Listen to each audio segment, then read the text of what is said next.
the lavish mansion of billionaire Jonathan Cosi. The golden lights shimmered, and the sound of jazz music echoed through the vast space. This was a grand party, where the most powerful businessmen, artists, and elites gathered. But for Zuri, a young maid, this was her first time stepping into this world. A world she had only seen on TV when she lived in the poor village of Zanzi. Yet now it sparkled before her eyes.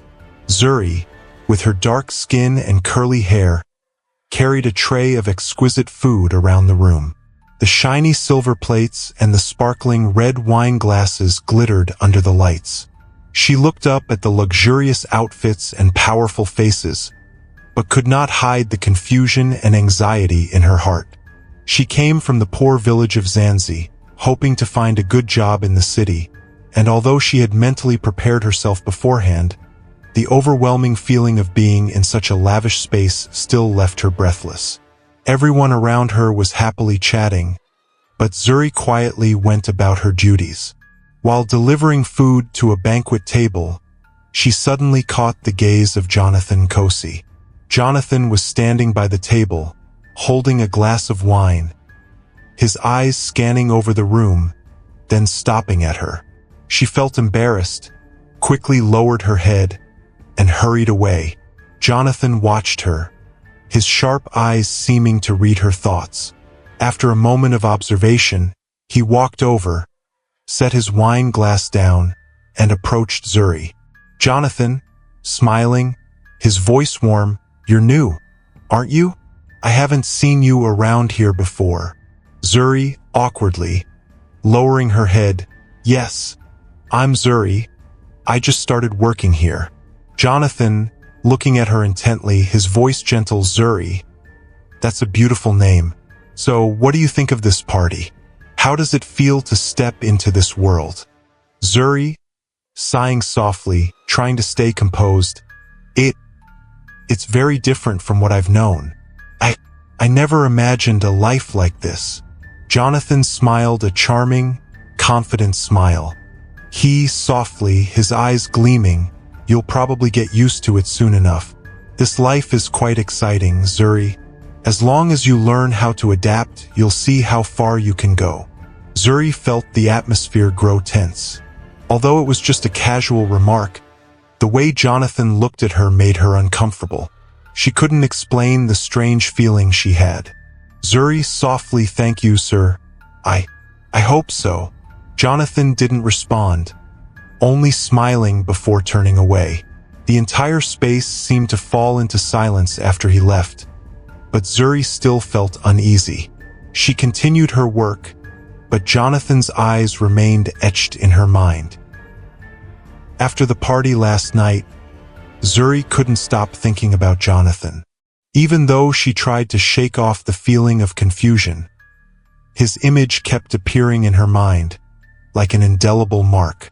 She returned to her daily duties, carrying trays of food, cleaning tables, and taking care of everything around Jonathan's luxurious mansion. A few days later, Zuri received an unexpected call from Jonathan. He asked her to come to his private office. At first, Zuri hesitated, but she remembered Jonathan's words about the opportunities she could have in this life. Despite her anxious heart, she decided to meet with him, hoping to please her employer and keep her job. When Zuri entered Jonathan's office, she immediately felt a different atmosphere. The office was luxurious, with expensive paintings hanging on the walls and high-quality leather chairs. Jonathan sat behind his desk, a glass of red wine in his hand, the soft glow of the chandelier lights casting a cozy yet powerful ambience. Jonathan, looking at her with a gentle smile, "Zuri, you've arrived. Please, sit down." Zuri walked in and sat in the chair opposite him, her hands tightly clasped on her lap, her heart pounding faster than usual. Zuri, leaning slightly forward, "Did you need me for something, sir?" Jonathan stared at her for a long moment, his sharp eyes seeming to read her every thought. The feeling made Zuri uncomfortable. Jonathan, softly, but with a decisive tone, I've noticed how hard you've been working these past few days. You're a talented young woman, and I think you deserve to be rewarded. I want you to help me with a special job." Zuri was slightly surprised by Jonathan's words. She didn't quite understand what he meant. Zuri, confused, "A special job? What kind of job, sir?" Jonathan, laughing lightly, his eyes gleaming, "Don't worry. This is a good opportunity. I want you to assist me with some personal tasks. These tasks will be well compensated. You'll be paid more if you agree." Zuri fell silent, her mind spinning. She couldn't deny that the salary was very tempting. She thought about her family, the struggles they were facing, and the reason she came to the city. But there was something in Jonathan's gaze that made her feel uneasy. Zuri cautiously, I'm not sure if I can do it. I'm just a maid." Jonathan, interrupting, his voice soft but persuasive, "You're not just a maid, Zuri. You are capable, and I believe you can handle it. This is an opportunity to change your life. I just want to help you. Don't turn down this chance." Zuri looked into Jonathan's deep eyes, and this time, she couldn't shake the strange feeling she had about this man. Fear began to creep into her heart, but at the same time, she couldn't deny how alluring his offer was. Zuri, taking a deep breath, "So, what will I need to do?" Jonathan didn't respond immediately. He stood up from his chair and walked closer to Zuri. She felt a chill run down her spine, and despite trying to stay calm, her heart pounded rapidly. Jonathan, looking at her intently, "You'll help me with some important tasks, things that can only be done in private. I need someone trustworthy." Zuri felt a surge of tension rising in her chest, but she still couldn't refuse. The temptation of money was too great. She looked into Jonathan's eyes, sensing something was wrong, but then sighed and decided to give it a try. Zuri, hesitant, "All right, I agree, but I'd like to know the details of the job." Jonathan smiled, pleased with her response, his gaze full of hidden meaning. Jonathan, softly, "Very well, Zuri. I'll tell you the details later. Just remember one thing. Never forget that this opportunity could change your life." Zuri stood up, slightly bowing her head, but inside, she was filled with worry. She didn't know whether this was an opportunity or a challenge waiting to unfold. The next day, late at night, when everyone had gone to rest and only Zuri remained cleaning up the leftovers in the kitchen, Jonathan returned home after a business party. He unexpectedly called her to his office. He didn't smile or appear as friendly as usual. Zuri's sense of unease grew stronger, but she couldn't refuse. She slowly made her way to his office, her mind a whirlwind of thoughts. When she entered the room, Jonathan was standing near the window, slightly unsteady from the alcohol, holding a glass of red wine. The soft glow of the lights from the chandelier cast a gentle, calming light throughout the room. Jonathan, in a deep voice, no longer as gentle as usual, "Zuri, you've arrived."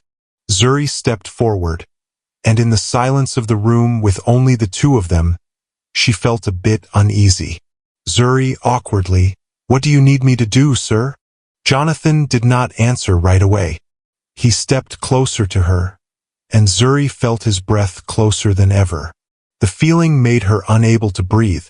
She took a step back, but Jonathan quickly blocked her path. "Jonathan," voice soft but firm, "you don't have to do anything. Just stay here with me." Zuri felt strange when he said that. A cold feeling rose in her body, but she could do nothing but stand still, not daring to look him straight in the eye. Zuri, trembling, "What do you want from me?" Jonathan, no answer, just moved closer, reaching out to stroke Zuri's hair. "You don't have to be afraid. I won't do anything to you if you don't want to.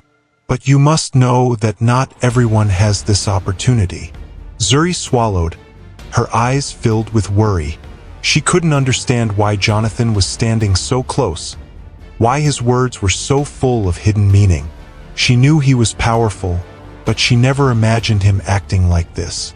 A strange feeling rose in Zuri's heart. She tried to step back, but unexpectedly, Jonathan's arm reached from her hair to her waist and tightened around her body.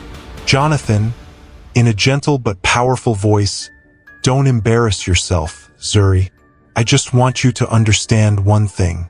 If you just listen to me, I can change your life." Zuri felt like her heart was being squeezed. She tried to push Jonathan's hand away, but he was too strong. She couldn't escape from his embrace. "Zuri," in a weak voice, "No, I can't." Jonathan, not letting go, his eyes cold, "You want to change your life. You agreed to work for me, and now it's time." She felt the heat in Jonathan's hand, but it wasn't warmth, it was a grip. He held her tighter, his breath getting closer, his lips brushing Zuri's face and stopping on hers, making her unable to breathe.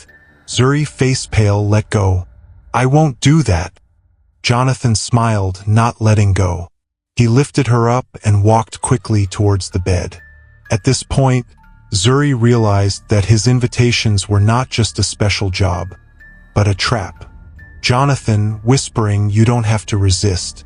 I will give you the life that many people dream of. Just let me lead." As Zuri began to feel herself losing control, Jonathan's strong body pressed against hers. She began to panic. She tried to regain her composure, not allowing herself to completely succumb. Zuri, voice trembling but determined, Please, let me go." But Jonathan's alcohol-laced breath filled her body. His laughter echoed coldly in the room.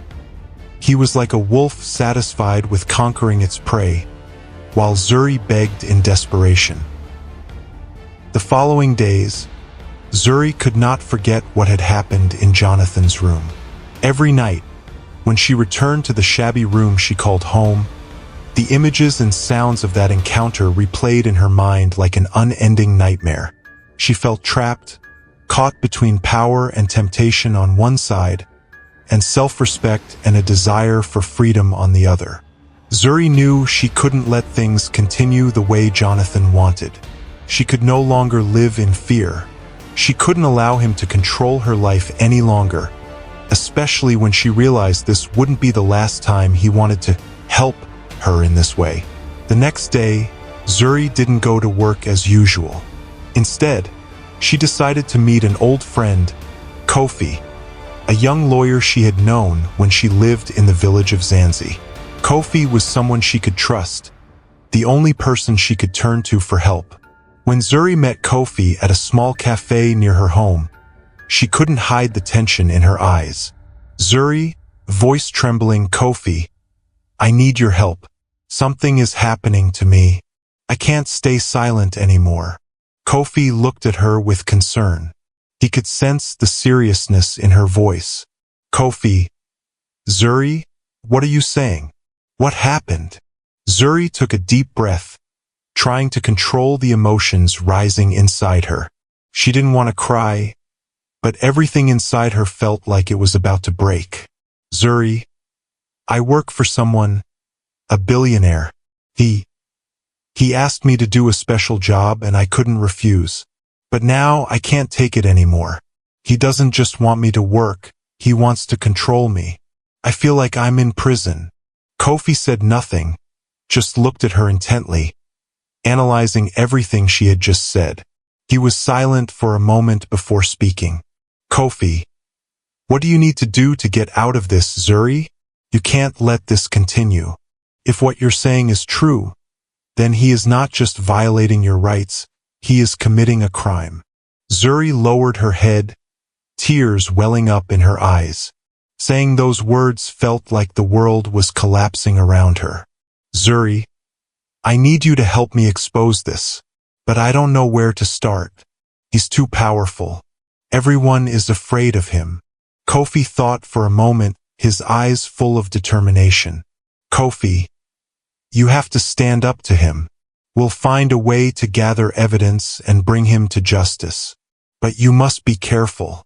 Jonathan is not an easy man to defeat. I will help you, Zuri. We won't let him hurt you anymore. Zuri felt a slight relief when she heard Kofi's words, but she also knew the road ahead would not be easy. Jonathan wasn't someone who would give up easily. Zuri, seriously, you'll help me find the evidence? I'll do whatever it takes, Kofi. I can't live in fear anymore. Kofi nodded, his expression becoming more serious than ever. Kofi, we'll do everything the right way, but remember this is a big fight.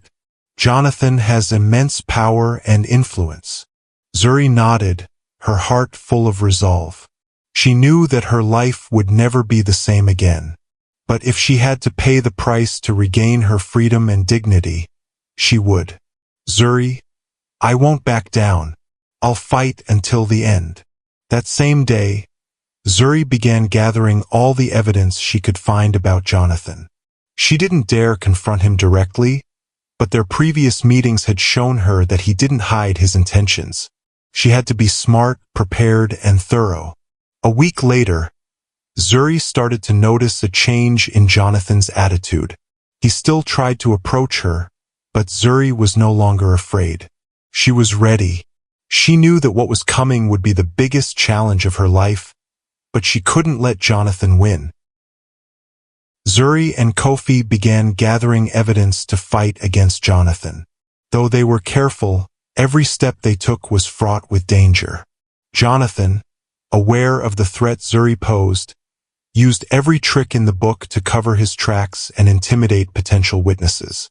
His influence in society made things even more complicated, but Zuri and Kofi refused to give up. One morning, Zuri decided to confront Jonathan directly. In a secret meeting, Jonathan made an offer. He would stop everything, but Zuri had to agree to remain silent and abandon the fight. He promised her wealth and a bright future if she cooperated. Jonathan, coldly, but persuasive, you can have it all, Zuri.